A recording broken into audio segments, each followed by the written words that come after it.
भगवान कृष्ण को कार्यक्रम शुरू करेंगे।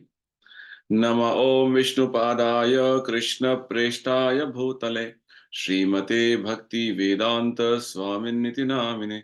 नमस्ते सारस्वती देवे गौरवाणी प्रचारिणे निर्विशेषा शून्यवादी पाश्चात्य देशतारिणे। जय श्री कृष्ण चैतन्य प्रभु नित्यानंद श्री अद्वैत गदाधर श्रीवासदि गौर भक्त वृंद। हरे कृष्ण कृष्ण कृष्ण हरे हरे, हरे राम राम राम हरे हरे। श्री श्री राधा वृंदावन चंद्र की जय। श्री श्री निताई गौरंग की जय। श्रील प्रभुपाद की जय। निताई गौर प्रेमानंद।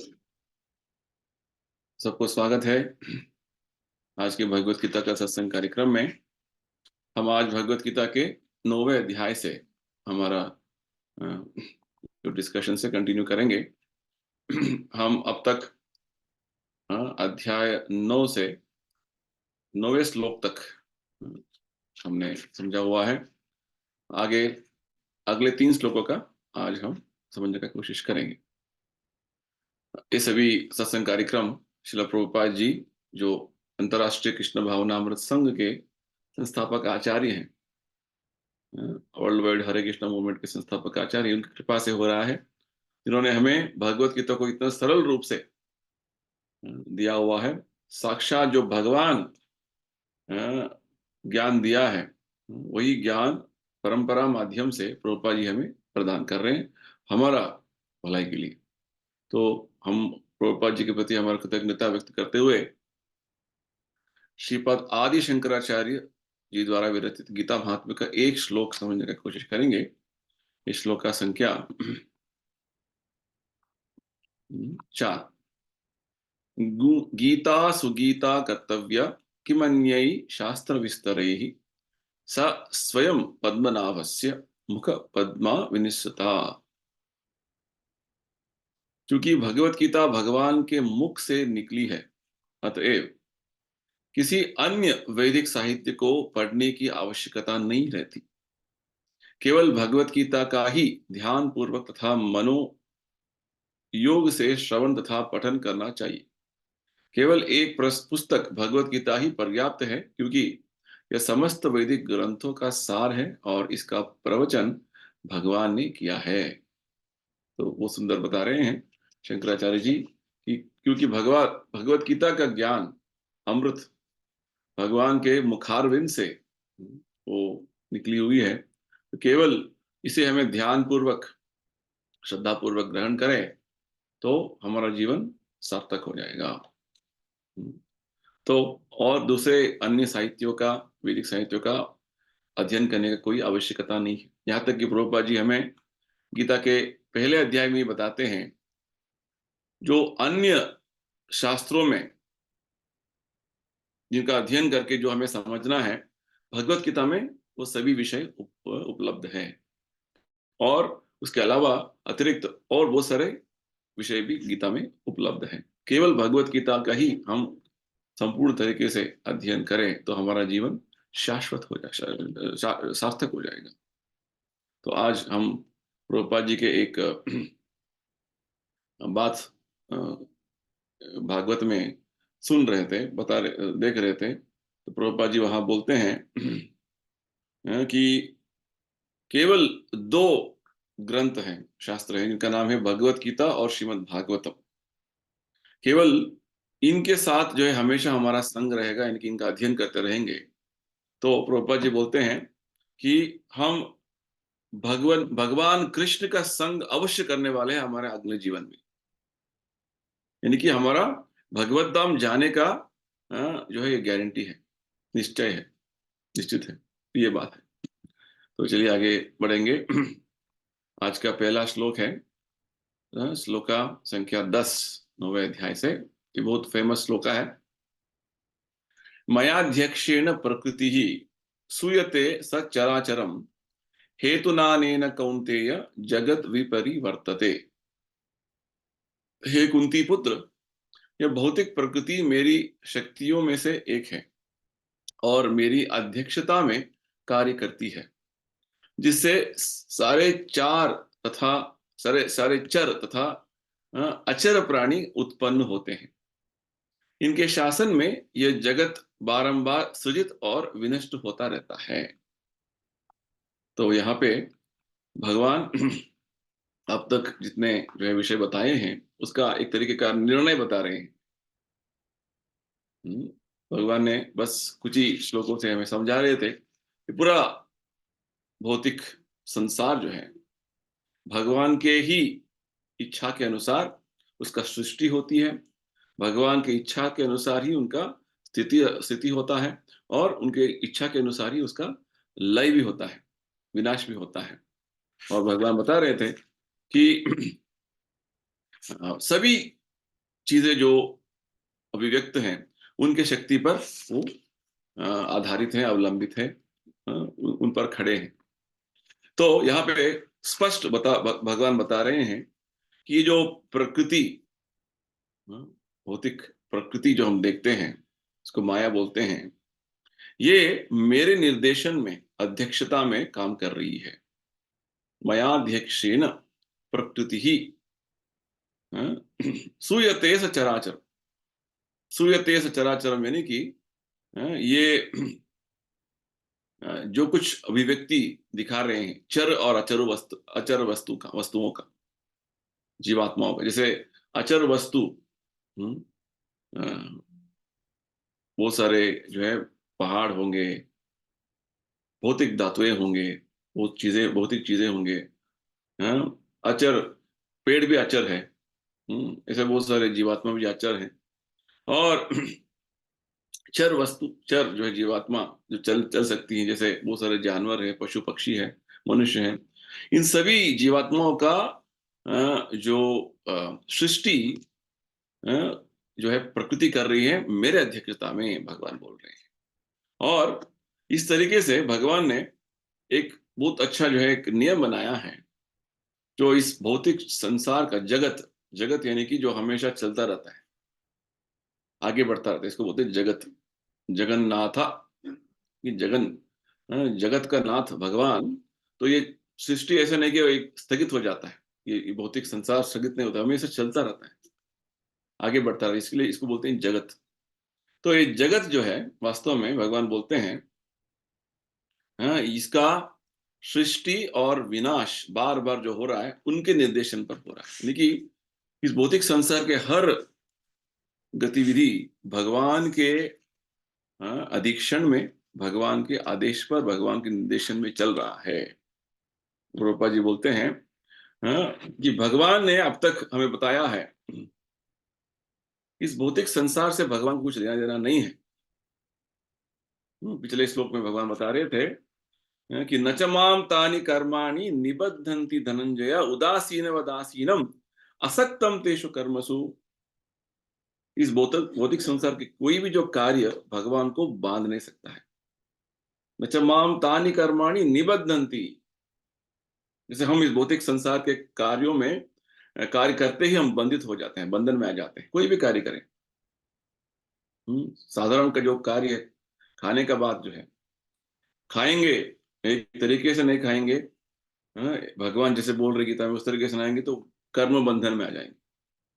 भगवान कोई ऐसे बंधन में नहीं आते, क्योंकि वो भौतिक संसार के नियमों से परे हैं। भगवान बताते हैं तो हमेशा जो है भगवान उससे जो है असक्त रहते हैं, यानी कि उससे पृथक रहते हैं, अलग रहते हैं। तो फिर भी भगवान सभी कार्यकलापों का परम निर्देशक बन के यहाँ पे पूरा चीजें उनके निर्देशन पर ही चल रहे हैं। तो ये भगवान का एक योगम ऐश्वरम है। इसके बारे में हमने इसी अध्याय की शुरुआत में भगवान बताया था हमें, है ना। भगवान का योग ऐश्वरम क्या है? भगवान इस भौतिक संसार का सृष्टि करता है, सभी जीवात्माओं का पालन पोषण कर रहे हैं, भूत भावन, भूतात्मा। तो भगवान इस तरीके से अ, सभी जीवात्मा उन पर स्थित है, भूतस्थो। फिर भी भगवान जो है पृथक है, अलग है। तो ये बात है। तो ये सभी जो बात भगवान हमें क्यों समझा रहे हैं, क्योंकि इस भौतिक सृष्टि के पीछे किसी का कुछ, किसी जो है कोई एक व्यक्ति का निर्देशन में ये सभी गतिविधियां चल रहे हैं। जैसे आप बहुत बड़ा एक कंपनी देखेंगे, एक बड़ा कारखाना देखेंगे, बहुत बड़ा ऑफिस देखेंगे, कोई व्यवस्था देखेंगे कहीं पे अच्छा चल रहा है, तो वो जो है वो निराकार तरीके से कोई उसको कंट्रोल नहीं कर रहा है, ऐसा नहीं है। उसके पीछे किसी ने इस तरह वो व्यवस्था बनाया होगा। जैसे ही हम इस भौतिक संसार को देखते हैं, इस जो है जैसे हर दिन सुबह में सूर्योदय होता है और शाम को सूर्यास्त होता है। ऋतुएं बदलते हैं समय पर। और इस तरीके से जो गतिविधियां चल रहे हैं भौतिक संसार में, ये अपने आप नहीं चल रहे हैं। प्रकृति अपने आप काम नहीं कर रही है। प्रकृति के पीछे भगवान उनको निर्देशन दे रहे हैं, ऐसा होना है, ऐसा होना है, इसलिए भगवान ऐसा व्यवस्था बनाया है। ये बात भगवान इधर बता रहे हैं। तो भगवान वास्तव में बैकग्राउंड में है, पीछे है। जैसे डायरेक्टर हमेशा पीछे रहते हैं। फिल्म जो फिल्म का जो शूटिंग करते हैं, वो डायरेक्टर सब उनके निर्देशन पर सब कुछ चलता है ना? फिल्म में ये जो पात्र, हीरो क्या करना है, हीरोइन क्या करना है, उधर क्या होना है, इधर क्या सेटिंग कौन, सब कुछ उनके जो है निर्देशन पर चलता है ना? इसलिए उनको निर्देशक बोलते हैं, डायरेक्टर बोलते हैं। और सामने जो दिख रहा है, वो जो जो अभिनेता जो अपना पात्र निभा रहे हैं, हुँ, वो लग रहा है कि वो वास्तव में सब कुछ इतना अच्छा कर रहे हैं। नहीं, उनके पीछे जो है एक निर्देशक हैं, डायरेक्टर हैं, जो उनको निर्देशन दे रहे हैं।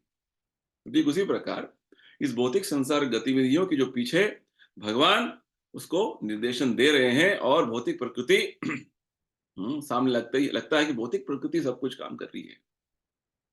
तो गीता के 14वें अध्याय में भगवान आगे बताएंगे कि सर्व योनिषु कौन्तेय मूर्तय संभवन्ति या तासाम योनिर महद ब्रह्म अहम बीज प्रदपिता। भगवान बोलते हैं कि सभी जीव जंतुओं का पिता मैं हूं। कि यहाँ पे इस श्लोक में विशेषकर एक जो बात भगवान बता रहे हैं कि प्रकृति मेरे अध्यक्षता में काम कर रही है, और सभी चर अचर जो जो है चीजें हैं, वो मेरे द्वारा जो है इनका उत्पन्न हो रहा है, इनका जो सृष्टि हो रहा है।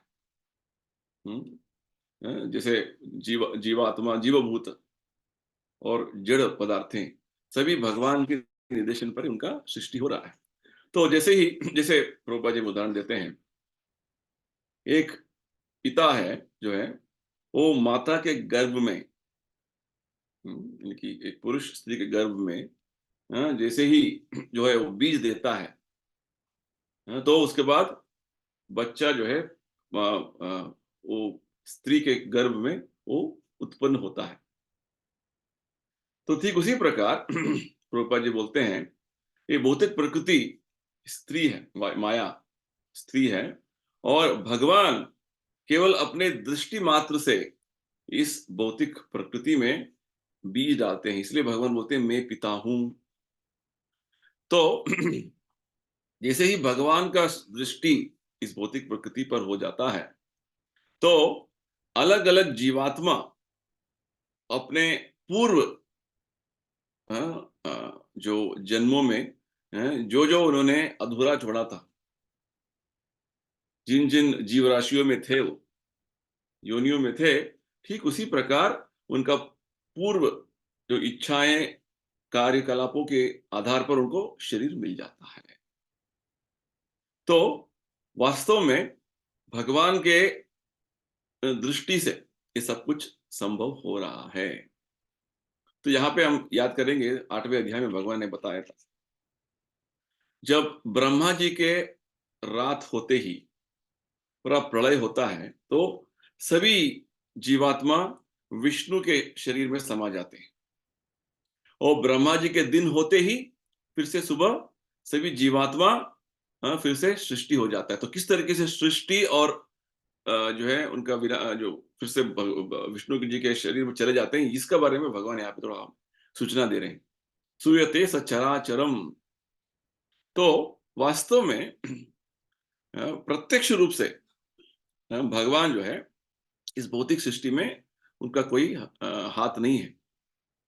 लगता है कि भगवान केवल दृष्टि उन्होंने किया, केवल उन्होंने देखा भौतिक प्रकृति के ऊपर, और भौतिक प्रकृति इतना जो है कार्यगत हो गई कि अपने आप सब चीजें हो रहे हैं, इसे लग रहा है। तो फिर भी भगवान की तरफ से भगवान ने अपना दृष्टि भौतिक प्रकृति पर डाले, तो भगवान से भी कुछ ना कुछ उनके कार्य हुआ है। परंतु इस भौतिक प्रकृति की जो अभिव्यक्तियों से भगवान का कुछ प्रत्यक्ष रूप से कोई लेना देना नहीं है। ये बहुत अच्छा बात हमें समझना है। प्रभुपाद जी हमें उदाहरण देते हैं, वेदों में, शास्त्रों में हमें एक बहुत बढ़िया, एक सुंदर उदाहरण देते हैं। जैसे ही एक सुगंध पुष्प हमारे सामने हम रखेंगे, तो जैसे गुलाब फूल, अच्छा सुगंधित गुलाब फूल जो है, वो गुलाब फूल का जो सुगंध जो है, हमारा ग्रहण शक्ति से हम जो स्मेलिंग करते हैं, उससे हम उसको उसका अनुभव कर सकते हैं। फिर भी जो घ्राण करने का जो शक्ति है और ये जो फूल है, दूर ही रहते हैं, है ना? तो ठीक उसी प्रकार प्रभुपाद जी समझाते हैं कि ये भौतिक प्रकृति और भगवान के बीच में जिस तरीके का जो संबंध है, इस तरीके से है। भगवान भौतिक प्रकृति की गतिविधियों का निर्देशन कर रहे हैं, फिर भी भौतिक प्रकृति से उनको कुछ लेना देना नहीं है। वो इस तरीके से वो जो प्रत्यक्ष रूप से उसमें वो इन्वॉल्व नहीं है, ये बताते हैं। तो ये बात हमें समझना, भगवान का जो इस भौतिक संसार में उनका अ, किस तरीके से निर्देशन कर रहे हैं, निर्वहन कर रहे हैं, ये हमें समझना बहुत इंपॉर्टेंट है। जैसे साधारण तरीके से हम देखेंगे भौतिक दुनिया में कोई भी कार्य हम कर रहे हैं, तो हम स्वतः उसमें पूरा मग्न हो जाते हैं। भगवान इस तरीके से नहीं होता। भगवान का शक्ति इतना अपरिमित है, इतना अगाध है। भगवान का जो उनका जो परास्य शक्ति हृदय श्रूयते स्वाभाविकी ज्ञान बल क्रिया च। वेदों में बोलते हैं भगवान का शक्तियां इतना अनगिनत है, शक्तिशाली भगवान, सर्वशक्तिमान है, कि लगता है कि बहुत सारी शक्तियां अपने आप काम कर रही है भगवान का केवल इच्छा मात्र से। ये भगवान का एक उनका जो है गुण है, आध्यात्मिक गुण है।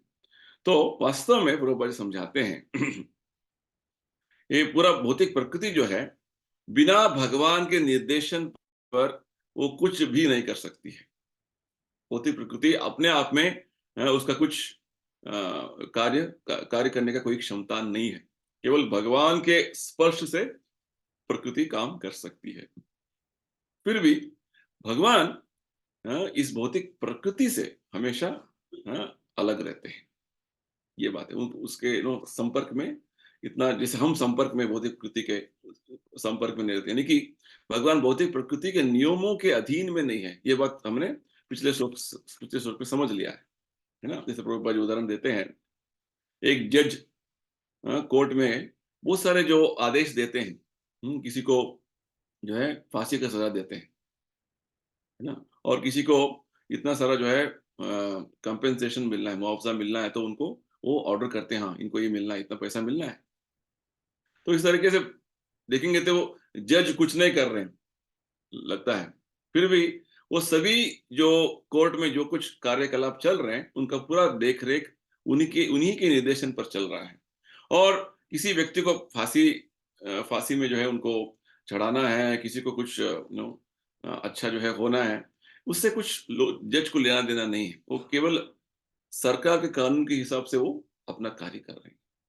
तो भौतिक प्रकृति में जो-जो गतिविधियाँ चलते हैं, भगवान के निर्देशन पर इस तरीके से चलते हैं। ठीक है? बहुत अच्छा उदाहरण प्रभुपाद जी हमें दे रहे हैं। चलिए अभी नेक्स्ट श्लोक का देखेंगे। ये भी बहुत इंपॉर्टेंट श्लोक है। श्लोक संख्या 11, 9वें अध्याय। अवजानन्ति मामूढ़ मानुषीं तनुमाश्रितं परम भावम अजानंतो मम भूत महेश्वरम। ये 10वां श्लोक और 11वां श्लोक प्रभुपाद जी बार-बार अपने प्रवचनों में, अपने जो है शिक्षाओं में उसका उल्लेख करते रहते हैं। तो भगवान बोलते हैं, जब मैं मनुष्य रूप में अवतरित होता हूँ, तो मूर्ख मेरा उपहास करते हैं। वे मुझ परमेश्वर के दिव्य स्वभाव को नहीं जानते। तो भगवान बोलते हैं, ये सभी कार्यकलापों का जो वर्णन भगवान अपने बारे में कर रहे हैं, ये साधारण व्यक्ति के कार्यकलाप नहीं है। ये अति मानुषीय हैं। ये स्वयं भगवान बता रहे हैं, जब मैं एक मनुष्य रूप जैसे मेरा यहाँ पे आविर्भाव होता है, तो साधारण व्यक्ति, मैं भी उन जैसे ही साधारण व्यक्ति हूँ, सामान्य व्यक्ति हूँ, सोचता है। उनको पता नहीं है अजानन्तः भगवान का परम भाव, दिव्य स्वभाव क्या है, भगवान किस तरीके से परमेश्वर है, सभी जीवात्माओं का स्वामी है, वो तो पूरा भौतिक संसार का सृष्टिकर्ता है, उसका विनाश भी वही करते हैं, ये उनको पता नहीं है। तो अब तक जो भगवान ने हमें समझाया हुआ है, इस 9वें अध्याय में और 8वें 7वें अध्यायों में, ये तो पूरा निश्चित तरीके से हमें पता है कि भगवान साधारण व्यक्ति नहीं है। तो भगवान जो है वास्तव में इस अध्याय में और पिछले अध्याय में जो भगवान ने समझाया है, पूरा भौतिक संसार का सृष्टि, स्थिति, लय जो हो रहा है, उनके निर्देशन पर हो रहा है। कोई भी साधारण व्यक्ति ऐसा नहीं बोल सकते मेरा आदेश पर सृष्टि, स्थिति, लय हो रहा है। फिर भी बहुत सारे ऐसे मूर्ख हैं, जैसे भगवान बोल रहे हैं इधर, जो भगवान को एक साधारण व्यक्ति के रूप में देखते हैं। नहीं तो एक भगवान मोस्टली उनको थोड़ा और वो शक्तिशाली व्यक्ति होंगे, ऐसे सोचते हैं। प्रभुपाद जी हमें एक उदाहरण देते हैं। जैसे एक मेंढक जो होता है, हुँ, कूपमंडूक न्याय बोलते हैं इसको, कूपमंडूक न्याय। एक मेंढक जो है एक छोटा-सा कुएँ में था, उसका जन्म वहीं से वही हुआ, और एक बार समुंदर से एक मेंढक आके उसके अंदर गिर गया और दोनों के बीच में वार्तालाप होने लगा। फिर समुंदर का जो ये जो कुएँ का मेंढक है पूछने लगा, "तुम कहाँ से आए हो?" बोले कि, "मैं समुंदर से आया हूँ।" वो समुंदर क्या है? इसने कभी सुना नहीं था। तो समुद्र के मेंढक ने बोला, समुद्र तो बहुत बड़ा विशाल जो है, पानी का जो है बहुत बड़ा वो शरीर है उसका, ऐसे बोलने लगते हैं। तो ये कुएं का मेंढक बोल पूछने लगा, कितना बड़ा हो सकता है? मेरा कुएं से 2 गुना। तो ये समुद्र के मेंढक बोलने लगा, नहीं नहीं नहीं, 2 गुना नहीं, तो उसका तुलना नहीं कर सकते हो, वो बहुत बड़ा विशाल है, अगाध है। ठीक है, 2 गुना 3 गुना, जैसे मेंढकों का एक स्वभाव है कि वो अपना शरीर को फुला सकते हैं, बड़ा कर सकते हैं इसे, हवा भर के। तो ये भरने लगा अपने शरीर का हवा इतना, ठीक है, 3 गुना, 4 गुना, 5 गुना, 10 गुना, बस फट गया। तो आजकल के आधुनिक तरीके के लोग जो होते हैं, जो अपने आप को बड़े साइंटिस्ट बोलते हैं, फिलोसोफर, तत्वज्ञानी बोलते हैं, वो इस तरीके से अपने दिमाग, छोटे दिमाग जितना है, उतना जो है वो चिंतन करने लगते हैं और भगवान को उसके साथ तुलना कर लेते हैं। आत्मवत मन्यते जगत, प्रभुपाद जी बोलते हैं। हमें जो जितना पता है भगवान उसी के अंदर, उसी उसी के जो है विचार में वो बैठ जाना है, उसके बाहर उनको पता नहीं। तो लोग सोचते हैं कि भगवान ओके, कृष्ण जो है थोड़ा बहुत शक्तिशाली व्यक्ति होंगे, एक ऐतिहासिक व्यक्ति होंगे, पर उन्हें पता नहीं है कि वो वास्तव में देवोत्तम परम पुरुष है। जैसे ब्रह्म संहिता में क्या बोलते हैं ब्रह्मा जी, ईश्वर परम कृष्ण सच्चिदानंद विग्रह। तो ब्रह्मा जी बोलते हैं, बहुत सारे ईश्वर हैं जो नियंत्रण कर सकते हैं, और लगता है कि हमारा साधारण अनुभव में जिस तरीके से बहुत सारा जो है लोग हैं, जैसे बहुत सारे मिनिस्टर हैं, बहुत सारे जो ऑफिसर हैं, लगता है कि भौतिक संसार में एक ऑफिसर जो इससे और बड़ा है, उसके ऊपर डायरेक्टर है, उसके ऊपर जो है कोई सेक्रेटरी है, उसके ऊपर मिनिस्टर है, ऐसा लगता है, और उसके ऊपर प्राइम मिनिस्टर है, प्रेसिडेंट है, ऐसा लगता है। तो एक एक आदमी एक तरीके का उसका नियंत्रण है और उसके ऊपर और ज़्यादा नियंत्रण है। इस तरीके से बहुत सारे नियंत्रक है लगता है। तो भगवान कौन है? भगवान ईश्वरः परमः कृष्णः। ईश्वर यानी कि जो नियंत्रण कर सकता है। जैसे आप अपने परिवार में ईश्वर होंगे, नियंत्रण कर रहे हैं। तो आपके ऊपर और कौन है? कोई है ना? तो उस तरीके से हम देखेंगे तो इस भौतिक संसार में कोई भी बोल नहीं सकता कि मैं परम ईश्वर हूँ, मैं सब कुछ कंट्रोल कर रहा हूँ, नियंत्रण कर रहा हूँ। तो भगवान के बारे में ब्रह्मा जी बोलते हैं, वो परम ईश्वर है। ईश्वर परम कृष्ण सच्चिदानंद विग्रह। तो ये भगवान का वास्तव जो है उनका परिचय है। वो परम ईश्वर है भगवान कृष्ण और वो सच्चिदानंद विग्रह। इस सच्चिदानंद का ठीक से प्रभुपाद जी समझाते हैं। तो हमारा शरीर जो है उसको भौतिक शरीर बोलते हैं। अब तक जो हमने समझा हुआ है इस अध्याय में, जो अद्भुत कार्य योगम ऐश्वरम जो भगवान बोलते हैं, वो साधारण भौतिक शरीर से नहीं कर पाते, करने का कोई हमारा अनुभव नहीं है। भगवान का शरीर जो है उसको बोलते हैं सत चिद आनंद विग्रह, यानी कि शाश्वत अस्तित्व है और ज्ञान से भरा हुआ अस्तित्व, चित, सत चित, चित सत यानी कि शाश्वत अस्तित्व, पूरा ज्ञान से भरा हुआ अस्तित्व और आनंदमय, पूरा जो है प्रेममय जो है उनका अस्तित्व है। तो भगवान साधारण मनुष्य नहीं है। सो जो मूर्ख लोग हैं, जो भगवान को साधारण व्यक्ति के रूप में, जैसे भगवान बोल रहे हैं मानुषीम तनु आश्रितम, हाँ, तो जैसे यहाँ पे गीता में हम देखेंगे कि भगवान एक सारथी के रूप में, अर्जुन का सारथी के रूप में अपना पात्र निभा रहे हैं और लग रहा है कि वो एक एक युद्ध में, कुरुक्षेत्र युद्ध में भाग ले रहे हैं। तो साधारण व्यक्ति का जो पात्र भगवान निभाते होंगे, फिर भी उनका जो अस्तित्व जो है, इसके बारे में शास्त्रों में क्या बोलते हैं? सच्चिदानंद विग्रह, शाश्वत अस्तित्व, ज्ञान भरा हुआ उनका चित जो शरीर है, चित शरीर है और आनंद शरीर है। हमारा शरीर को से उसके साथ तुलना करेंगे तो हमारा शरीर क्या है अभी? वो असत, शाश्वत नहीं है। एक दिन ये निकल जाएगा शरीर, है ना? और ये पूरा ज्ञान भरा हुआ शरीर नहीं, अज्ञान का एक बड़ा जो है ये है, ये वस्तु है हमारा शरीर, है ना? और आनंद का बात ही नहीं है, हमेशा दुख ही दुख रहता है ना? तो ये हमारा असत, अचित, निरानंद शरीर है। भगवान का शरीर क्या है? सच्चिदानंद। तो सभी वेदों में इसका पूरा हमें पुष्टिकरण देते हैं। हुँ? सच्चिदानंद रूपाय कृष्णाय, इस तरीके से तमेकम गोविंदम, भगवान कृष्ण को गोविंद बोलते हैं क्योंकि वो गोविंद बनकर हमारे इंद्रियों को और गायों को आनंद देते हैं। तो इस तरीके से भगवान के सच्चिदानंद विग्रह का काफ़ी जगह पे हमें वर्णन वेदों में मिलता है। यानी कि वो उनका शरीर जो है हमारा शरीर जैसे नहीं है। लगता तो है हमारा शरीर जैसा, परंतु उनका अस्तित्व आध्यात्मिक है। जैसे चौथे अध्याय में भगवान ने बताया कि अजोपि सन् अव्ययात्मा भूतानां ईश्वरोऽपि सन् संभवामि आत्ममायया। जब भगवान अवतरित होते हैं भौतिक संसार में, अपने ही आध्यात्मिक दिव्य शरीर में अवतरित होते हैं। ये बात हमें समझना है।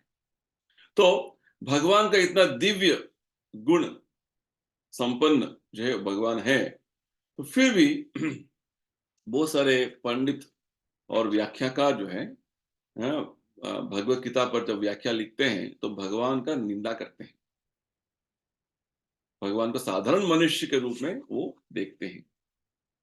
ये जो पंडित हैं और बड़े-बड़े जो विद्वान हैं, व्याख्या जो कर रहे हैं, वो अपने पूर्व कर्म के आधार पर बहुत पांडित्य उन्होंने ग्रहण किया होगा, परंतु उनको भगवान के बारे में उनका ज्ञान बहुत अल्प है। ये हमें समझना है। तो इसलिए भगवान यहाँ पे बोलते हैं, वो सब मूढ़ा है, मूर्ख है, क्योंकि भगवान को साधारण व्यक्ति के रूप में देख रहे हैं, क्योंकि उनको पता नहीं है। प्रभुपाद जी हमें 7 कारण देते हैं। भगवान किस तरीके से दिव्य पुरुष हैं।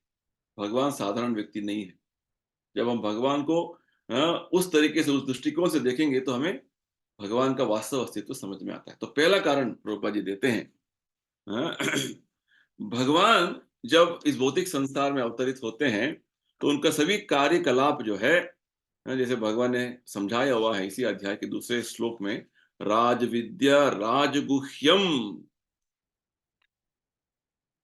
हाँ, भगवान के आध्यात्मिक लोक का कार्यकलाप जो है वो गुह्य, राजगुह्यम, सबसे गुह्यत गुह्य जो है विषय यही है कि आध्यात्मिक लोक में क्या हो रहा है, हमें पता नहीं है, क्योंकि हम इस भौतिक संसार में उलझे हुए हैं। तो भगवान के जो गुह्य कार्यकलाप जो हो रहे हैं, अलग-अलग शक्तियों के माध्यम से, कोई जानकारी लोगों को पता नहीं है, इसलिए उनको साधारण व्यक्ति मानते हैं। ये पहला कारण प्रभुपाद जी बोलते हैं। दूसरा कारण, ये उनको पता नहीं है कि वास्तव में भगवान सच्चिदानंद स्वरूप है। भगवान संपूर्ण शाश्वत अस्तित्व का, संपूर्ण ज्ञान का भंडार और संपूर्ण आनंद का सागर है, ये पता नहीं। और तीसरा कारण प्रभुपाद जी बोलते हैं, भगवान सर्वलोक महेश्वरम, है ना? इसके बारे में भगवान ने 5वें अध्याय में बताया हमको। सुहृदम सर्वभूतानां सर्वलोक महेश्वरम भोक्ताराम यज्ञ तपसाम। सभी कार्यकलापों का, सभी यज्ञों का, सभी तपस्याओं का भोक्ता मैं हूँ। सभी लोकों का स्वामी मैं हूँ और सभी जीवात्माओं का जो हितैषी मैं हूँ। सुखदम मैं हूँ, तो भगवान बताते हैं। तो ये उन मूर्खों को, मूढ़ों को पता नहीं है। और चौथा बात प्रभुपाद जी बोलते हैं, उनको पता नहीं है कि भगवान ही मुक्तिदाता है। प्रभुपाद जी ने इसके इसके बारे में हमें समझाया हुआ है। 7वें अध्याय में वो स्पष्ट बताते हैं कि कोई भी दूसरा देवता जो है हमें मुक्ति प्रदान नहीं कर सकता है। केवल केवल मात्र भगवान ही हमें मुक्ति प्रदान कर सकते हैं। यहाँ तक कि भगवान शिव जी भी बोलते हैं, मुक्ति प्रदाता सर्वेशाम विष्णुरेव न संशयः। कोई भी संशय नहीं है कि केवल विष्णु, भगवान कृष्ण ही हमें मुक्ति प्रदान कर सकते हैं, सबको मुक्ति प्रदान कर सकते हैं। इसलिए भगवान को मुकुंद बोलते हैं। ये उनको पता नहीं। वो अलग-अलग तरीके से भाग रहे हैं, ढूँढ रहे हैं, कौन मुझे मुक्ति देगा? इसी विषय में भागवत में जब हम अम्बरीश महाराज और दुर्वासा मुनि का जो वो प्रसंग याद करेंगे, तो दुर्वासा मुनि ने अम्बरीश महाराज को मारने के लिए एक दानव का उत्पन्न कर दिया था। हुँ। तो अम्बरीश महाराज तो महान भक्त थे, उन्होंने कुछ उसका प्रतिरोध नहीं किया। भगवान विष्णु बहुत क्रोधित हो गए क्योंकि उनके भक्त पर इस तरीके का जो आक्रमण हो रहा है, अत्याचार हो रहा है, तो उन्होंने तुरंत अपना सुदर्शन चक्र भेजा। सुदर्शन चक्र जो है आके फर्स्ट उनका जो है वो दानव, दुर्वासा मुनि ने दानव को सृष्टि किया था उसको मार दिया। उसके बाद ये सुदर्शन चक्र जो है दुर्वासा मुनि के पीछे पड़ गया और दुर्वासा मुनि हर जगह भागने लगे। कैलाश गए शिव जी के पास, शिव जी ने बोला, ये तो मैं कुछ नहीं कर पाऊँगा। ब्रह्मा के पास गए ब्रह्मलोक में, ब्रह्मा जी भी हाथ उठा दिया। ब्रह्मा जी ने बोला मैं कुछ नहीं कर सकता हूँ। और वैकुंठ चले गए, दुर्वासा मुनि कितना बड़ा योगी थे। वैकुंठ चले गए, वहाँ पे विष्णु के पास जाके बोले कि आप आपका सुदर्शन चक्र मेरा पीछा कर रहा है, बचाइए मुझे। तो विष्णु ने बोला मैं भी कुछ नहीं कर सकता, क्योंकि आपने एक भक्त का निंदा किया है, जब तक आप उस भक्त के पास जाकर क्षमा याचना नहीं करेंगे, तब तक आपको मुक्ति नहीं है, आपको इससे मुक्ति नहीं है। तो दुर्वासा मुनि आकर अम्बरीश महाराज के जो है पाँव पड़े, पाद पड़े और उसके बाद अम्बरीश महाराज का जो ऐसे ही उन्होंने, अम्बरीश महाराज बहुत विनम्र भक्त थे, उन्होंने तुरंत जो है दुर्वासा मुनि को क्षमा कर दिया। तभी सुदर्शन चक्र उनका पीछा छूटा। तो वास्तव में ये जो प्रसंग जो है हमें यही पता चलता है कि केवल भगवान विष्णु ही हमें मुक्ति दे सकते हैं और भगवान के भक्ति दे सकते हैं, ये पता नहीं है लोगों को, उनको मूर्खों को। और भगवान के अ, अ, अनगिनत आध्यात्मिक दिव्य गुण हैं, ये उनको पता नहीं।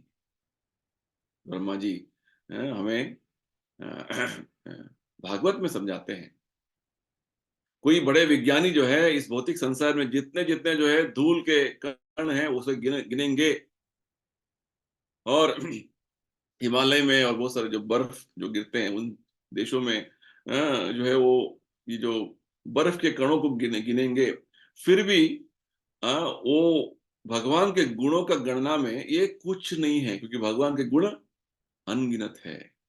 ये पांचवे जो बात बताते हैं प्रभुपाद जी हमें, क्यों इनको मूर्ख बोलते हैं। पहला क्या था, उनको भगवान के जो गोपनीय गुह्य जो विषय हैं जीवन, उनके भगवान के अलग अलग शक्तियों का कार्यकलाप पता नहीं है। दूसरा है भगवान सच्चिदानंद स्वरूप है, ये पता नहीं है। तीसरा है भगवान सर्वलोक महेश्वर है, ये पता नहीं है। चौथा है भगवान मुक्तिदाता है, मुकुंद है, ये पता नहीं है। पांचवा क्या है, भगवान वास्तव में अनगिनत सर्व जो है गुणों का धाम है, ये पता नहीं।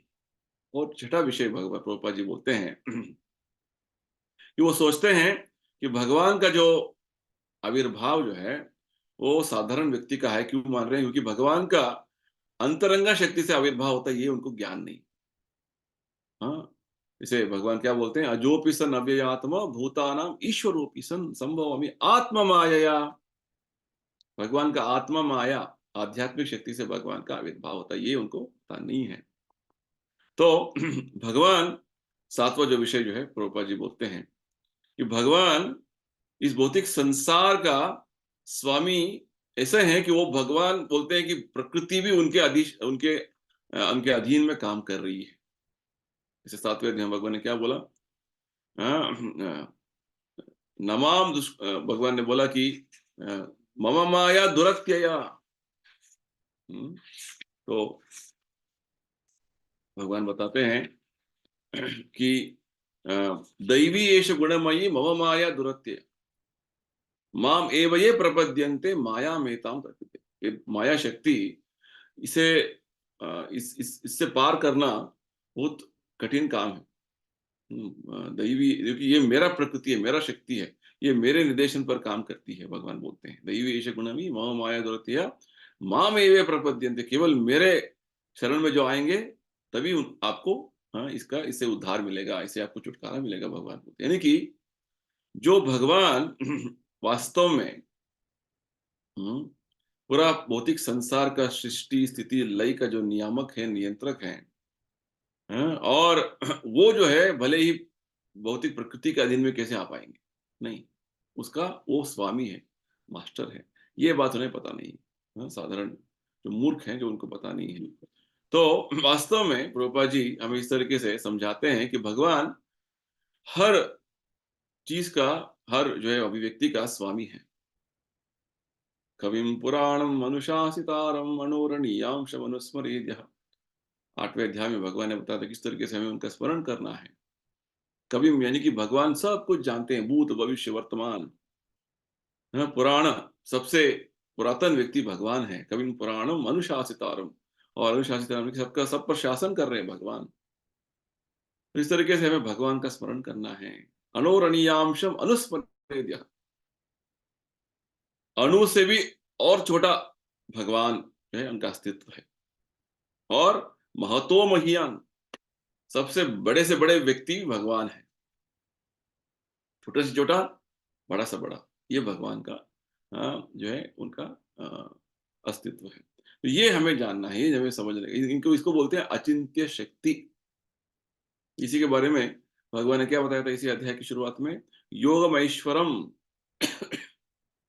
योगमैश्वरम यानी कि भगवान का अचिंत्य दिव्य शक्ति जो है, वो न केवल छोटे से छोटे अणु को भी नियंत्रण में रखा हुआ है, बड़े से बड़े जो ब्रह्मांड को भी अपने काबू में रखा हुआ है। तो ये भगवान का शक्ति सामर्थ्य है। तो शुद्ध भक्त ये सब कुछ भगवान के जो इन इन इन गुणों के बारे में, इन गतिविधियों के बारे में, कार्यकलाप के बारे में पूर्ण तरीके से उनका श्रद्धा है। इसलिए वो भगवान को पूर्ण पुरुषोत्तम भगवान मानते हैं। तो इसलिए भगवान को संपूर्ण तरीके से भगवान के प्रति शरणागत भाव में रहते हैं और भगवान का सेवा में हमेशा लगे रहते हैं। तो ये जो मूर्ख हैं, जो अपने आप को पंडित मानने लगते हैं, वो भगवान के समक्ष शरणागत नहीं होते हैं। प्रभुपाद आगे आगे बताते हैं कि 2 तरीके के आध्यात्मिकवादी हैं, एक निराकारवादी है, एक साकारवादी। तो भगवान के जो आविर्भाव के बारे में हुँ, निराकारवादी को हम अंत में वो सोचते हैं कि भगवान साधारण जो है वो निराकार है, अव्यक्त बोलते हैं। और साकारवादी जो भगवान को मानते हैं, भगवान का एक व्यक्त रूप का जो उनका आराधना करते हैं। तो भगवत गीता भागवत का अध्ययन करेंगे ठीक से हम, जहाँ पे भगवान कृष्ण के विज्ञान का पूर्ण तरीके का परिचय ये जो 2 ग्रंथ दे रहे हैं, हम संपूर्ण तरीके से समझ सकते हैं कि भगवान ही एक ऐसा जो परम पुरुषोत्तम व्यक्ति है। वो साधारण व्यक्ति नहीं है। हम जैसे हमारा जन्म हुआ, वो साधारण व्यक्ति नहीं है। तो भागवत के प्रथम स्कंद में ही प्रभुपाद जी बताते हैं, प्रथम अध्याय में ही जब सभी ऋषि, नैमिषारण्य के ऋषि जो हैं, भगवान कृष्ण के कार्यकलापों का बारे में प्रश्न पूछते हैं। एक प्रश्न वो भी होता है, 6 प्रश्न पूछते हैं, उसमें से एक प्रश्न ये भी है। भगवान कृष्ण के कार्यकलापों का विवरण पूछते हैं सुत गोस्वामी से। तो सुत गोस्वामी बताते हैं वास्तव में प्रश्न में ये वो ऋषि बोलते हैं कि लगता है कि इनका जो भगवान का आविर्भाव साधारण मनुष्य जैसा होता है, ये मूर्खों को मोहित कर देता है। मूर्खों का मन जो है मोहित कर देता है। हुँ। तो साधारण व्यक्ति भगवान जैसे अद्भुत कार्य नहीं कर पाएँगे। ये तो हमें समझना है।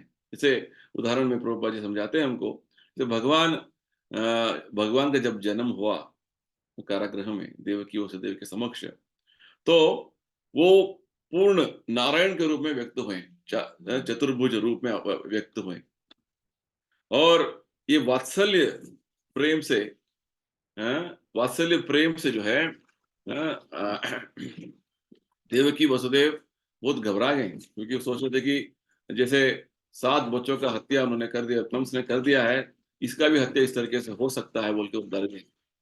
डर के मारे डर के मारे जो है डर के मारे जो है वो अ, भगवान से प्रार्थना किया, आप एक साधारण बालक के रूप में अपना शरीर परिवर्तन कर लीजिए। तो भगवान ने तुरंत एक साधारण शिशु के रूप में अपना शरीर परिवर्तन कर लिया।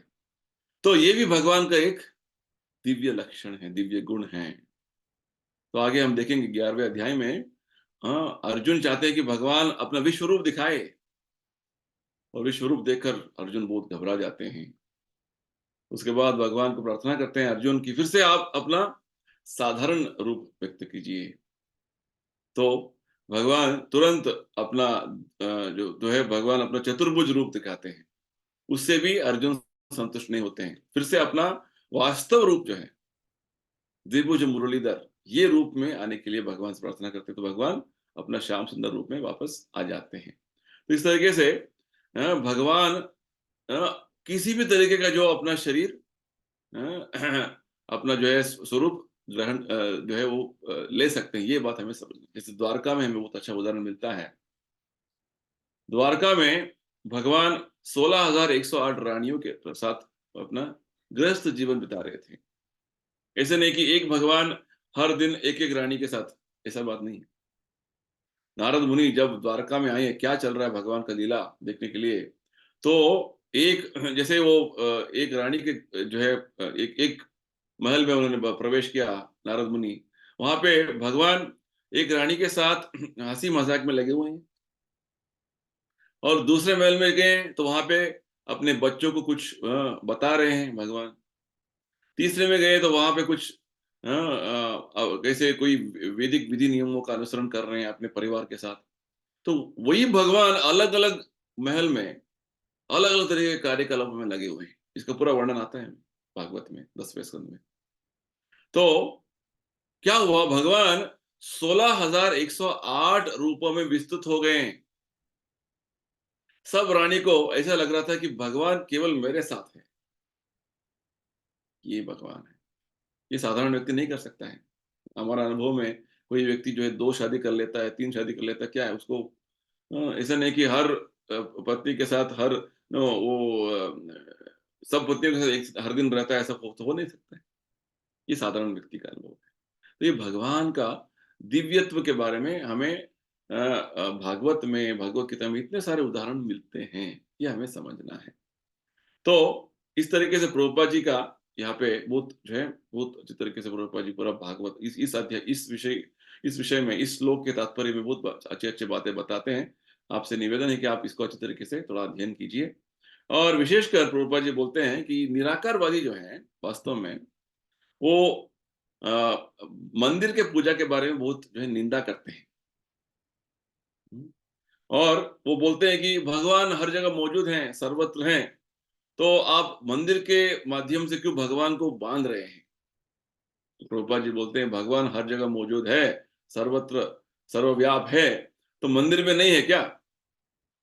तो इस तरीके से ये जो निराकारवादी हैं, भगवान को हमेशा अपने तरीके से नकारते हैं और भगवान के अस्तित्व के बारे में निंदा करते रहते हैं। तो विशेषकर यहाँ पे हमें समझना है, जो भगवान इधर इस श्लोक के माध्यम से हमें समझा रहे हैं, कि भगवान का अस्तित्व दिव्य है। जब तक हमारा बुद्धि उस स्तर तक नहीं आएगा, तब तक हम भगवान को एक साधारण व्यक्ति के रूप में देखेंगे। ये तो इसलिए प्रभुपाद जी बोलते हैं, भगवान हर जगह सर्वव्याप है, वो अपने धाम गोलोक एव निवसति अखिलात्म भूतः। भगवान गोलोक वृंदावन में भी स्थित है और सभी जीवात्माओं के हृदय में परमात्मा के रूप में भी विराजमान है। ये भगवान का दिव्य अस्तित्व है। तो ये भगवान का जो दिव्य अस्तित्व का ज्ञान हमें भगवत गीता के माध्यम से, भागवत के माध्यम से समझ सकते हैं। और इस तरीके से भगवान का, जैसे भगवान इधर बोल रहे हैं, कृष्ण बोल रहे हैं, उनका परम भाव, आध्यात्मिक स्वभाव का ज्ञान हमें प्राप्त करना है। अपने छोटे दिमाग से, अपने जो है अज्ञान से हमें भगवान को मापना नहीं है। ठीक है? हमारा कूपमंडूक के जो विषय से, जो जो अल्प ज्ञान से हमें बाहर निकलना है। ये बात भगवान हमें समझा रहे हैं। तो ये इस श्लोक का तात्पर्य प्रभुपाद जी इस तरीके से हमें समझाते। चलिए आगे नेक्स्ट श्लोका देखेंगे। श्लोका संख्या 12, 9वें अध्याय, 12वें श्लोक। भगवान बोलते हैं, मोघाश मोघ कर्माणो मोघ ज्ञान विचेतसः राक्षसीम आसुरीम चैव प्रकृतिम मोहिनीम श्रिताः। तो भगवान बोल रहे हैं, जो लोग इस प्रकार मोहग्रस्त होते हैं, वे आसुरी तथा नास्तिक विचारों के प्रति आकृष्ट रहते हैं।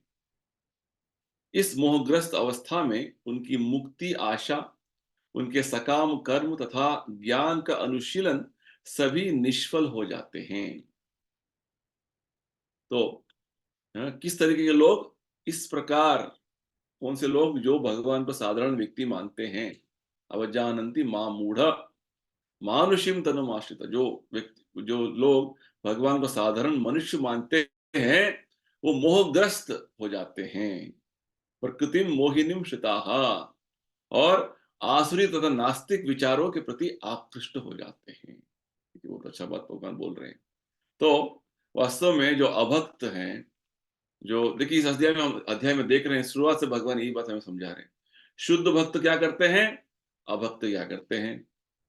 जो भक्ति करते हैं, भगवान उनको अपने धाम लेके जाते हैं। जिनको भक्ति के बारे में श्रद्धा नहीं है, अश्रद्धाना पुरुषो धर्मस्यास्य परंतप अप्राप्य माम निवर्तन्ते। भगवान बोलते हैं, जो जिनका श्रद्धा नहीं है मेरे ऊपर, वो मुझे प्राप्त नहीं कर पाएंगे और इस भौतिक संसार में बार बार आते रहेंगे। मृत्यु संसार वर्तमनी, भगवान बोलते हैं। तो यहाँ पे भगवान विशेषकर भक्त के रूप में जो अभक्त रहते हैं, उनका थोड़ा वर्णन दे रहे हैं। क्योंकि बहुत सारे लोग दिखावा के लिए अपने आप को भक्त हाँ, साबित करते हैं, फिर भी मन ही मन जो है वो भगवान को, भगवान कृष्ण को पुरुषोत्तम, हाँ, परम सत्य मानते नहीं हैं। क्योंकि खाली बोलने के लिए भगवान भगवान, क्योंकि उनको भगवान का यह बोलने का क्या अर्थ है कि भगवान को तत्वतः वो पुरुषोत्तम है, वो एक व्यक्ति है, दिव्य व्यक्ति है, सच्चिदानंद स्वरूप है, ये ज्ञान प्राप्त करना आवश्यक है। नहीं तो साधारण व्यक्ति के साथ तुलना करना ये गलत है। ये बात भगवान बता रहे हैं। तो प्रभुपाद जी समझाते हैं, जिन व्यक्तियों को कोई दिखावा करने का होगा और केवल उनको भगवान का पूर्ण तरीके से विश्वास नहीं है, श्रद्धा नहीं कि भगवान ही जो है पुरुषोत्तम है, उनके बारे में भगवान बोल रहे हैं कि उनको कभी भी भगवत धाम जाने का, दिव्य अनुभव का जो है वो रुचि मिल नहीं पाएगा। और यहाँ पे भगवान वही बोल रहे हैं, मोघाश मोघ कर्माणु मोघ ज्ञान विचेतसः। जो अलग अलग कर्म कर्मों में लगे रहते हैं, अलग अलग पुण्य कार्यों में लगे रहते हैं, तो अ, वो चाहते हैं कि भौतिक संसार के बंधन से उन्हें मुक्ति हो जाए। उनको भौतिक संसार की मुक्ति नहीं होगा। हमने अभी अभी तो चर्चा में हमने भगवान शिव जी का बात सुना था, कि सबसे बड़ा मुक्तिदाता कौन है? केवल भगवान विष्णु है, भगवान कृष्ण है।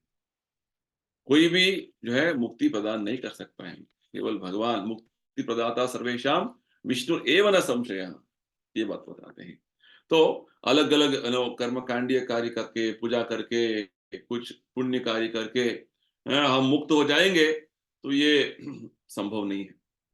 और साथ ही साथ भगवान का निंदा कर रहे हैं, तो उनको कोई मुक्ति का कोई बात ही नहीं है। यानी कि जो भगवान का वास्तविक अस्तित्व का ज्ञान नहीं है, साधारण व्यक्ति मानकर चलते हैं, उनको भगवान यहाँ पे बोलते हैं राक्षसी, आसुरी। राक्षसी राक्षसी प्रवृत्ति और नास्तिक प्रवृत्ति, आसुरी प्रवृत्ति है उनका। तो भगवत गीता में इनके बारे में भगवान ने समझा दिया है। नमाम दुष्कृतिनो मूढ़ा प्रपद्यन्ते नराधमा। यानी कि नमाम दुष्कृतिनो मूढ़ा प्रपद्यन्ते नराधमा मायया अपहृत ज्ञान राक्षसीम आसुरीम चैव। है ना? तो भगवान ने बता दिया है कि ये जो आसुरी प्रवृत्ति वाले हैं, नास्तिक प्रवृत्ति वाले जो हैं, ये भगवान को मानते नहीं है, क्योंकि उनका पूरा जो काल्पनिक तरीके का भगवान के बारे में समझने का जो बात है, वो अंत में ये सोचते हैं कि अ, भगवान और साधारण व्यक्ति सेम है, समान है। जैसे कोई किसी के घर पे एक लड़का पैदा होता है, ओ कृष्ण का जन्म हो गया, जैसे कृष्ण का जन्म साधारण तरीके से हो जाता है। यानी कि भगवान का पूर्ण ज्ञान नहीं होने के कारण इस तरीके का एक गलतफ़हमी रहता है मन में। और भगवान को साधारण व्यक्ति जैसे देखना, ये गलत है, ये भगवान यहाँ बता रहे हैं। तो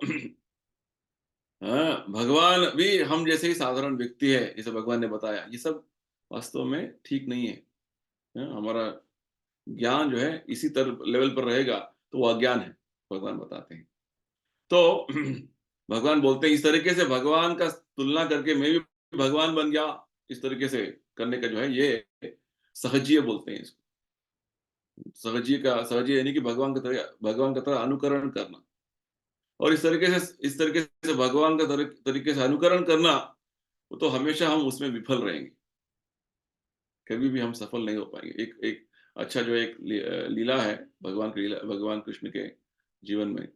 एक पौंड्रक नामक एक असुर था, जो वास्तव में भगवान का अनुकरण करने लगा। जैसे भगवान का 4 हाथों में शंख, चक्र, गदा, पद्मा होता है, उसने अपना 2 हाथ के अलावा और 2 खड़ा कर लिया और उसमें शंख, चक्र, गदा, पद्मा खड़ा करके बोल रहा था, मैं भगवान हूँ।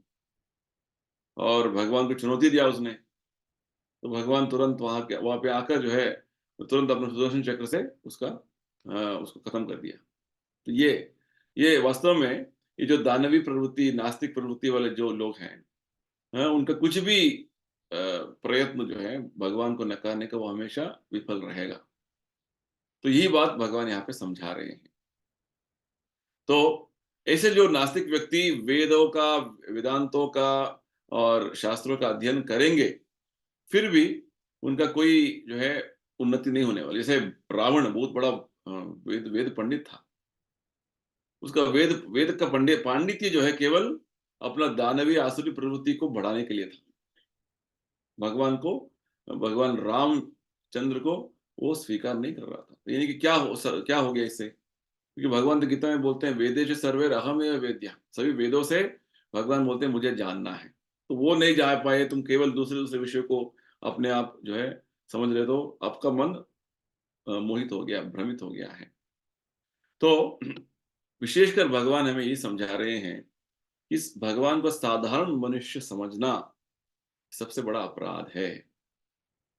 और हमारा मन भ्रमित हो जाता है, मोहित हो जाता है, और भगवान का वास्तव स्वरूप का हमारा ज्ञान नहीं रहेगा।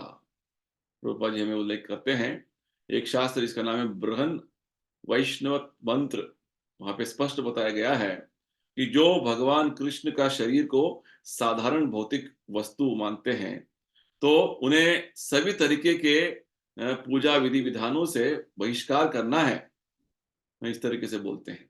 यहाँ तक कि शास्त्रों में ये भी बोलते हैं कि कोई ऐसे दानवीय और नास्तिक व्यक्ति का मुंह भी देखा तो उनको तुरंत जाके गंगा में नहाना है। इतना बड़ा अपराध है वो। तो क्योंकि एक तरीके का जो है कलमश हो जाता है उनका दर्शन करने से ही। देखिए, आजकल के समय में तो पूरा नास्तिक नास्तिक ही खड़े हैं सब जगह पे। तो भगवान के बारे में लोग हंसी मजाक करते हैं क्योंकि भगवान के प्रति उनका असूया है।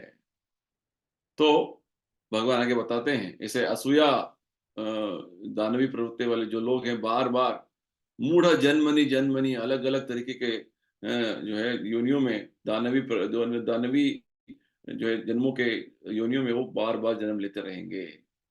तो उनका ज्ञान हमेशा आच्छादित रहेगा, ढका रहेगा, और हमेशा इस तरीके का मोहग्रस्त जीवन में वो अपना जीवन बिताते जाएंगे और अंधकार में चलते जाएंगे। ये बात भगवान बताते हैं। यानी कि विशेषकर भगवान यहाँ पे यही सूचना दे रहे हैं कि जब तक हम भगवान का वास्तव अस्तित्व का ज्ञान ज्ञान नहीं लेंगे, तब तक हम अंधकार में, ये भौतिक संसार को अंधकार, अंधलोक बोलते हैं, यहाँ पे रहेंगे। और अंधलोक यानी कि बार बार मृत्यु जन्म में आते रहना, नरक यातना करना, बस यही हमारा जीवन हो जाता है। हमारा जो आशाएं हैं, इच्छाएं हैं, भौतिक संसार से मुक्ति पाना, कोई सफल नहीं हो पाएगा। और जो कार्य कर रहे हैं, हाँ मैं ऐसे जो है हमारा डेवलपमेंट हो रहा है, हम बहुत अच्छा जो है तरक्की कर रहे हैं, हम बहुत बड़ा जो है इकोनॉमी बन रहे हैं, सब कुछ कोई अ, मतलब का ना बात नहीं होगा। उससे उलझ रहे हैं कर्मों में। आपका जो ज्ञान और जो पांडित्य, जो आप बोलते हैं मुझे सब कुछ पता है, आपको वास्तव में भगवान के बारे में ज्ञान नहीं तो क्या फायदा हो। ये बात भगवान बोल रहे हैं। ये सब आसुरी राक्षसी प्रवृत्ति वाले लोग ऐसे करते हैं और हमेशा मोहग्रस्त रहते हैं, भ्रमित रहते हैं, और अपना जीवन पूरा जो है वो इस तरीके से बिता देते हैं और नरक जाते हैं। ठीक है? तो आगे भगवान शुद्ध भक्तों के बारे में बताएंगे अगले 2-3 श्लोकों में। ठीक है, उसके बारे में हम अगले सत्संग कार्यक्रम में चर्चा करेंगे। किसी को कुछ प्रश्न है, कुछ पूछना है तो पूछ सकते हैं। हरे कृष्ण प्रभु जी। हरे कृष्णा जी। प्रभु जी, आपने अभी बोला कि ऐसे जैसे लोग बिलीव नहीं करते भगवान भगवान है तो उनका तो देखना भी पाप है।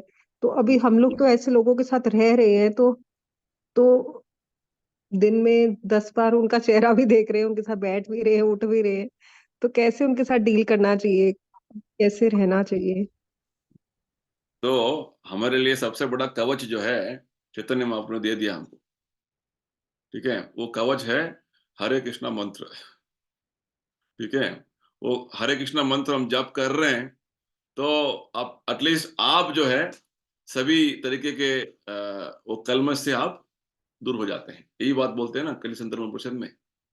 हाँ, हरे कृष्णा कृष्ण कृष्ण हरे हरे, हरे राम राम राम हरे हरे, इति षोडशकम नाम नाम नाम कली कल्मष नाशनम। ठीक है, ये बात बताते हैं। कलयुग में ये दोषों का महासागर है, कल्मष से भरा हुआ जगत है। फिर भी जब हरे कृष्णा मंत्र जप कर रहे हैं तो आप कल्मष से दूर है। तो आप इतने सारे जो है लोगों के बीच में हैं जो वास्तव में भगवान का नाम भी नहीं ले रहे हैं, फिर भी आप उस जो कल्मष से हमेशा बचे रहेंगे। तो ये बात भगवान ने बताया है 5वें अध्याय में भी।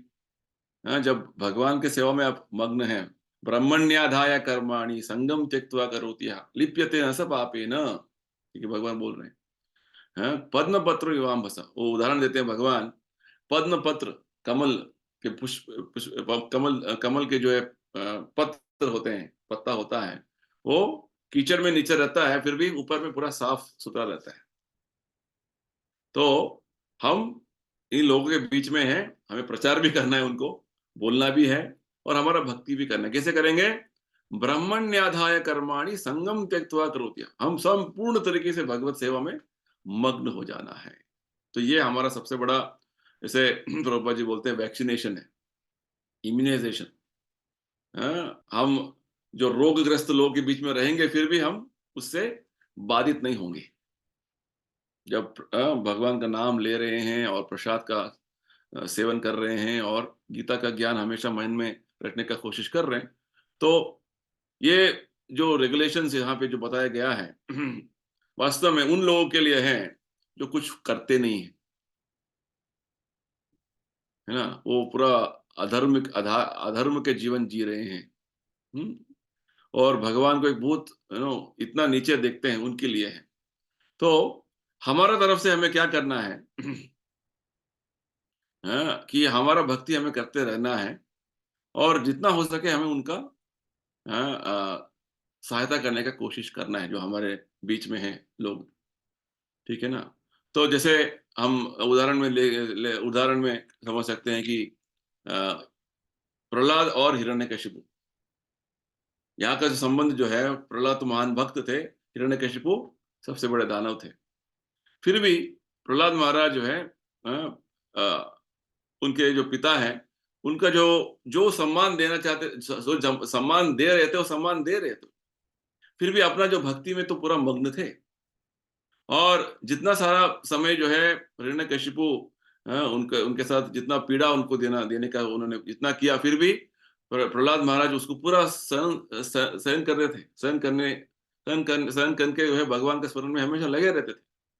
भगवान ने हमेशा उनका रक्षा किया। तो ये बात है। तो हम कोई भी जो परिस्थिति में, कोई जो वातावरण में हम अभी है, तो हमारा पूर्व कर्म के हिसाब से भगवान ने हमें उधर उधर डाला हुआ है।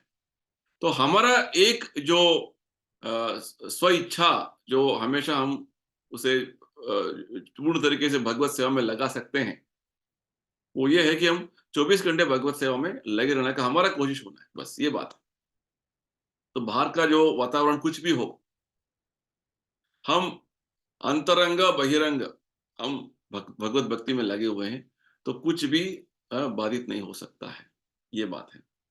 तो वास्तव में भगवान प्रभुपाद जी हमें ये जो बता रहे हैं इधर पे, इस तात्पर्य में, ये बताना चाहते हैं कि जो साधारण तरीके से व्यक्ति, लोग भगवान को इतना नीचे देखते हैं, भगवान के साधारण व्यक्ति के साथ तुलना करते हैं, ये गलत है। ये सबसे बड़ा अपराध है, ये बोलना चाहते हैं कि आजकल के समय में लोग सोचते हैं कि हाँ, जब जब एक एक एक पुरुष स्त्रियों के बीच में थे, हाँ, रासलीला कर रहे हो। ये रासलीला एक साधारण एक जो है कार्य है। यानी कि भगवान को एक जो है साधारण तरीके के जो स्त्री-पुरुष के संबंध के साथ देखना, ये गलत है। तो हम जो ऐसे देखते हैं, तो उनको उनको जो है प्रचार करने का कोशिश करते हैं हम, उनको परिवर्तन करने की कोशिश करते हैं, नहीं तो उनसे दूर रहते हैं, ये बात है। निंदा करने के जब समय में कोई भी व्यक्ति 3 तरीके के विषय बोलते हैं, शास्त्र भागवत में। आप अपने वाद-विवाद से दूसरा व्यक्ति जो निंदा कर रहे हैं उसका उसका उसको जो है बातों में हराना है और समझाना है कि वो गलत है, ठीक है? आप ये नहीं कर पाएँगे, तो वहाँ से निकल जाना, दूसरा, ठीक है? और वहाँ से निकल भी नहीं सकते हैं, तो तीसरा जो है रिकमेंडेशन देते हैं कि अपना शरीर त्याग देना, देखिए। सती जो है भागवत में उदाहरण है हमको, उनके पिता सती के पिता दक्ष ने बहुत बड़े वैष्णव शिव जी का बहुत बड़ा अपमान किया था उन्होंने। सती अपने पिताजी के प्रतिरोध को नहीं कर पाई, उसने अपना शरीर त्याग दिया। तो ऐसे उदाहरण है, ठीक है? तो हमें वास्तव में प्रैक्टिकली देखेंगे, तो अपने आप को भगवत भक्ति में रखना है और जितना हो सके जैसे प्रहलाद महाराज के एग्जाम्पल के माध्यम से हमें अपना कार्य करते रहना है। बस जैसे-जैसे समय मिले, मौका मिले उनको थोड़ा बहुत प्रसाद का जो सेवन करने का जो है उनको प्रोत्साहन देते रहना है। भक्ति में जितना हो सके उनको लेके आने का कोशिश करना है बस। और इतने और क्या कर सकते हैं? ऐसा नहीं कि वो आपको इतना तंग भी कर रहे हैं, ऐसा नहीं है ना। उनको आप देख रहे हैं बस, ठीक है? आप उनको उस दृष्टि से देखिए जो भगवान बोलते हैं, वो भी एक आत्मा है, बस कर्म के हिसाब से वो इस तरीके से अपना जो व्यवहार कर रहे हैं। परमात्मा देखेंगे कि वहाँ आप उस दृष्टि से देख रहे हैं, दया भाव से देख रहे हैं, तो भगवान परमात्मा उनके हृदय में भी है, वो भी उनका परिवर्तन कर सकते हैं कभी भी, ये बात है। जब प्रभुपाद जी गए पाश्चात्य राष्ट्रों में, वहाँ पे तो सभी ऐसे ही लोग थे, फिर भी प्रभुपाद जी उनके बीच में रहे, उनको प्रभुपाद जी ने परिवर्तन किया ना। तो आप बोलेंगे हम तो प्रभुपाद जी जैसे उतना शक्तिशाली नहीं है, ठीक है। तो प्रभुपाद जी तो इतने जो पाश्चात्य राष्ट्रों के लोगों के बीच में रहे, जहाँ उनका कोई जान-पहचान भी नहीं था। हम तो अपने जान-पहचान लोगों के बीच में है ना, ये भी है। ये सिचुएशन भी हमें समझना है थोड़ा। ठीक है, I hope I answered your question और थैंक यू प्रभु जी। ठीक है। आरती जी, हरे कृष्णा। हरे कृष्ण गुरुजी, दंडवत प्रणाम।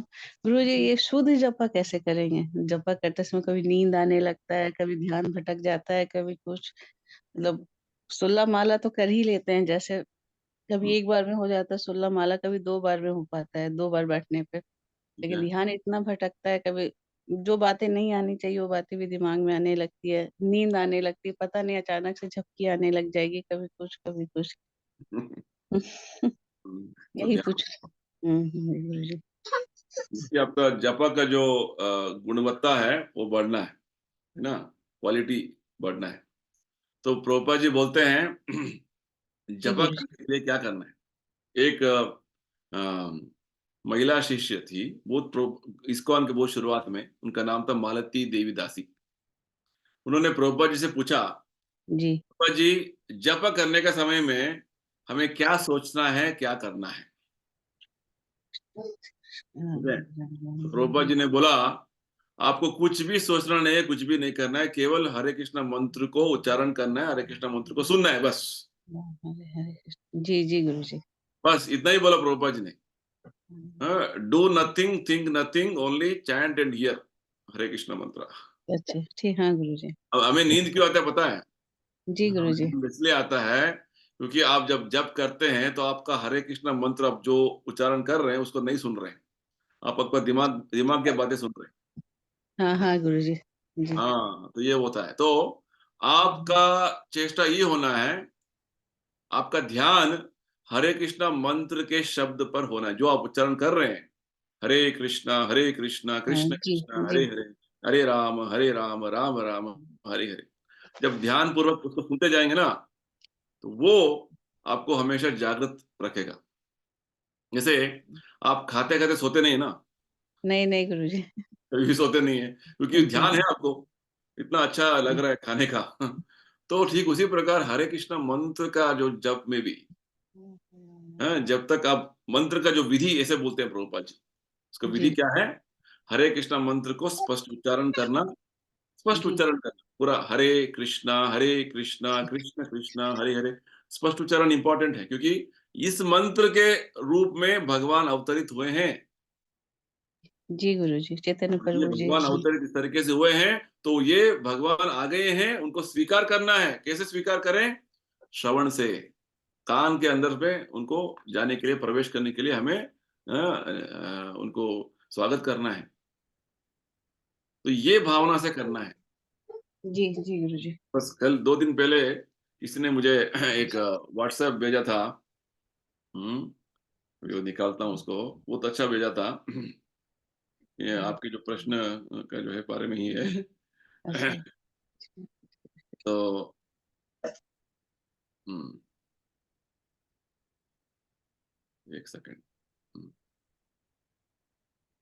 हाँ, क्या बोलते हैं 108 मोतियों की माला जपते हुए मन जी, भटकता है।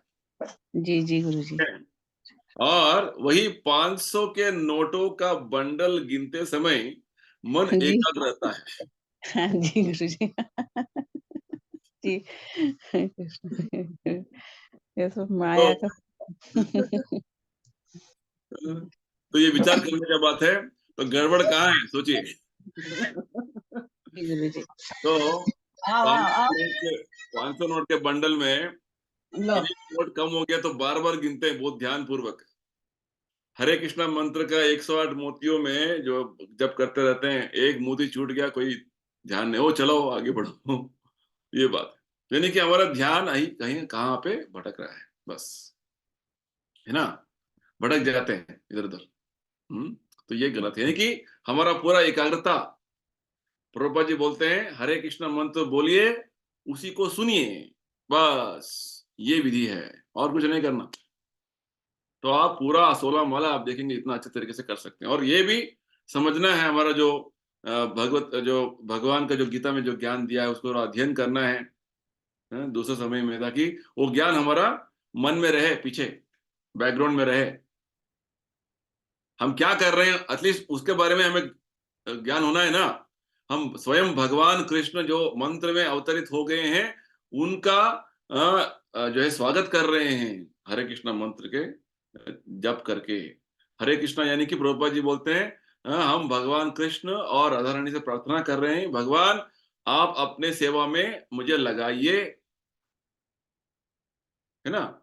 इस तरीके का जो भावनाएं तभी हमारा जो हमारा मन में होना है, क्योंकि ये सब तभी होगा जब हम प्रभुपाद जी की किताबों को पढ़ेंगे, प्रभुपाद जी का वाणी का श्रवण करेंगे, तभी हम ये सभी विचार मन में रहेगा, है ना? जैसे आप अपने बच्चे का इतना ध्यान करते हैं, उसका पालन-पोषण करते हैं, क्यों करते हैं? क्योंकि आपका संबंध है। तो ये हरे कृष्णा जब भी भगवान के साथ हमारा संबंध है। संबंध जब होता है तो उसको बहुत ध्यानपूर्वक और बहुत प्रेम से, बहुत गौरव से उसको उसका हम जो है स्वीकार करते हैं ना, इस तरीके से। तो हमें भगवान का पुण्य नाम का क्वालिटी, गुणवत्ता बढ़ाना है, तो भगवान के बारे में, हरे कृष्णा मंत्र के बारे में जो प्रभुपाद जी हमें गीता में, भागवत में बोल रहे हैं, उसके बारे में हमें थोड़ा बहुत पढ़ने का आवश्यक है पहले। और जैसे-जैसे वो पढ़ते जाते हैं, वो पूरा मन में बैठता जाता है, और जब जब करते हैं तो उसका क्वालिटी बढ़ जाता है। और आपको नींद नहीं आएगा। ठीक है? चलिए, हैं? Very nice. हरे कृष्णा। समाप्त करें अभी? सबको धन्यवाद। जय श्रील प्रभुपाद। हरे हरे कृष्णा। कृष्णा प्रभु जी। Hare thank you Krishna. प्रभु। हरे हरे कृष्ण।